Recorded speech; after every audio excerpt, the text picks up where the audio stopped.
देखिए, सबसे पहले तो जो पहलगाँव में आतंकवादी घटना हुई थी, उसको लेकर के मेरे मन में बहुत रोष भी है और हम उस परिवार के प्रति सांत्वना करते हैं, जो भी उस समय घटना में जो लोग भी जिनके साथ भी घटना हुई। और दूसरा, अभी नैनीताल में जो एक मासूम बालिका जो कि 12 वर्ष की थी, एक विधर्मी द्वारा उसके साथ गलत कृत्य किया गया, उस पर भी कानून अपना काम कर रही है, न्याय अपना काम कर रही है।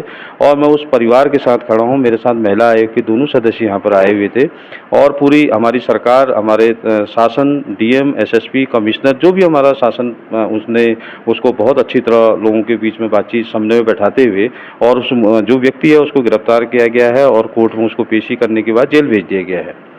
तीसरी बात, जो हमारे इस प्रदेश के माननीय मुख्यमंत्री है, जनप्रिय लोकप्रिय मुख्यमंत्री माननीय पुष्कर सिंह धामी जी, जिनके नेतृत्व में हम सब लोग काम कर रहे हैं, उनकी जो विकास परक सोच है, विकल्प रहित संकल्प वाली जो सोच है, हम सब लोग उस दिशा में काम करने के लिए उनके साथ खड़े हैं।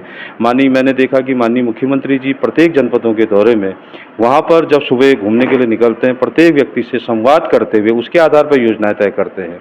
और जो हमारी जो उनकी उपलब्धियां अगर मैं गिनाऊंगा तो सुबह से शाम तक करीबन लगातार उसका एक पूरा विवरण है। जैसे कि हमने देखा कि उत्तराखंड पहला यूसीसी लागू करने वाला पहला राज्य बना, नकल कानून इस प्रदेश के अंदर लगाया, भू कानून माननीय मुख्यमंत्री जी ने लागू कर दिया, राजभवन कल राज्यपाल महोदय के उसमें हस्ताक्षर भी हो चुके हैं। इसके अलावा युवाओं, महिलाओं, इन सबको रोजगार देने का काम माननीय मुख्यमंत्री जी द्वारा किया गया। हमारे जो धाम है, इन धामों में बद्री केदारनाथ, जिसका हमको एक बहुत ज़्यादा लाखों करोड़ों लोग उत्तराखंड में अपने दर्शन के लिए आते हैं, उसको सुगम बनाया। दूसरा, हमारे सड़कों को इतना चौड़ीकरण किया। आप देखिए, जब आप नहीं जैसे ही आप दिल्ली से वहाँ प्रवेश करते हैं उधम सिंह नगर में, और नैनीताल आने तक, हल्द्वानी आने तक आपको 15 मिनट 20 मिनट लगते हैं। यानी कि सड़कें चौड़ी कर दी हैं, अतिक्रमण हटा दिया गया है। और जो हमारा आदि कैलाश की यात्रा, हर्षिल की यात्रा माननीय प्रधानमंत्री जी की हुई, उसमें माननीय मुख्यमंत्री जी की महती भूमिका है। और एक बहुत बड़ी बात है, इंडियन एक्सप्रेस पत्रिका ने माननीय मुख्यमंत्री जी को मतलब कि देश के 100 ताकतवर लोगों में शामिल किया, जिनमें उनका स्थान 22वें नंबर पर है। एक हम सब लोग के लिए गौरव की बात है। अभी हमने राष्ट्रीय खेल किए यहाँ और प्रत्येक जिले को उसमें छुआ, चाहे आपका अल्मोड़ा हो, पिथौरागढ़ हो, 13 के 13 जिलों में ये खेल हुए। और उन खेलों में भी एक बहुत बड़ी भूमिका ये रही कि हमारे जो खिलाड़ी थे वो 6ठे नंबर पर रहे। मतलब ओवरऑल आपके जो तालिका है उसमें, पदक तालिका में 6ठे नंबर पर रहे। तो ये हमारे लिए एक उपलब्धि की बात है। यहाँ पर ग्लोबल जो हमारा इन्वेस्टर समिट जो माननीय प्रधान मुख्यमंत्री जी ने यहाँ किया, तो कहने का मतलब है कि इस प्रदेश के लोकप्रिय मुख्यमंत्री प्रत्येक जनमानस में एक नया ऊंचाइयों को छूने का काम कर रहे हैं। तो मैं अपने इस पूरे प्रदेश की जनता को मैं भगवान से प्रार्थना करता हूँ, ऐसे ही यशस्वी मुख्यमंत्री जी हमारे इस प्रदेश को एक विकास की ओर ले जा रहे हैं, उनको सब लोग एक शुभकामनाएं देते हैं। अच्छा, अब मैं अपने विभाग की बात में ये कहता हूँ कि जो जलागम विभाग है, एक हमारे जैसे कृषि बारानी कृषि योजना है, पीएमकेवाई है, आपका जो सारा है, उस प्रोजेक्ट के अंतर्गत पूरे पहाड़ों में जल संरक्षण का काम हम लोग कर रहे हैं। माननीय प्रधानमंत्री जी के 9 संकल्पों में जो पहला संकल्प है, नंबर 1 पर, वो है जल संरक्षण। उस महती कार्य को करने के लिए हम सब लोगों को ये जिम्मेदारी मिली है। हमने देखा कि जैसे हमने पायलट प्रोजेक्ट बनाया है, जिसमें हमने हल्द्वानी, खटीमा, केदारनाथ के भी मैं मानता हूँ माननीय मुख्यमंत्री विधायक हैं वो, क्योंकि उनकी संरचना में माननीय मुख्यमंत्री जी इस दिशा में काम कर रहे हैं। और चंपावत, और इसके अलावा 13 के 13 जिलों में हम इसमें काम कर रहे हैं, क्योंकि वर्ल्ड बैंक की स्कीम है।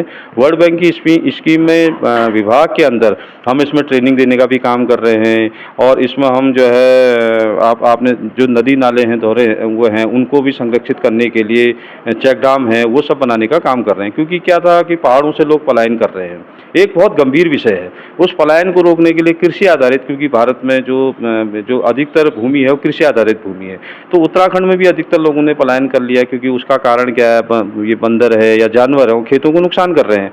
उससे बचने के लिए, उसको सही दिशा में लाने के लिए हमने पॉली हाउस बनाने का काम किया है। हमने सिंचाई को कैसे महत्वपूर्ण तरीके से हम काम कर सकते हैं, ये पंचायत स्तर पर ये हम कृषि योजना को हम लागू कर रहे हैं। एक मेरा जो ड्रीम प्रोजेक्ट है, ड्रीम प्रोजेक्ट मैंने कि उसको मैंने बहुत अध्ययन किया, बहुत सोचा। क्योंकि देखिए, हिमालय बचाओ अभियान, पर्यावरणविद इसको करते हैं, देश विदेश के लोग भी इसको, क्योंकि जब हमारा पर्यावरण सुरक्षित है तभी हम सुरक्षित हैं। क्योंकि कोरोना काल के दौरान आपने देखा सारे लोग पहाड़ों की तरफ को आए।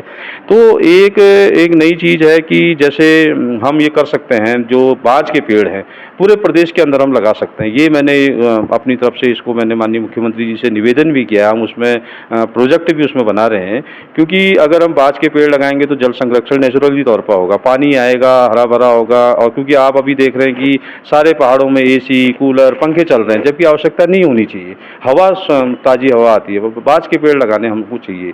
अब उसमें क्या है, हमको एक सभी विभागों के साथ, हमारे साथ फॉरेस्ट्री विभाग है, सिंचाई विभाग है, और आपका ग्राम्य विकास है, लघु सिंचाई है। तो इन सब का कॉम्बिनेशन करते हुए, क्योंकि इसमें फॉरेस्ट्री विभाग ही इसको काम करेगा, हमको स्वीकृति उसमें लेनी पड़ेगी।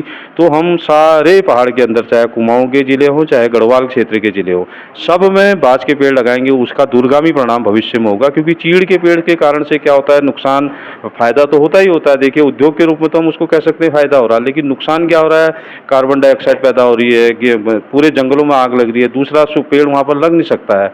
तो इस दिशा में मेरा एक बड़ा प्रोजेक्ट है, हम इसको कर रहे हैं।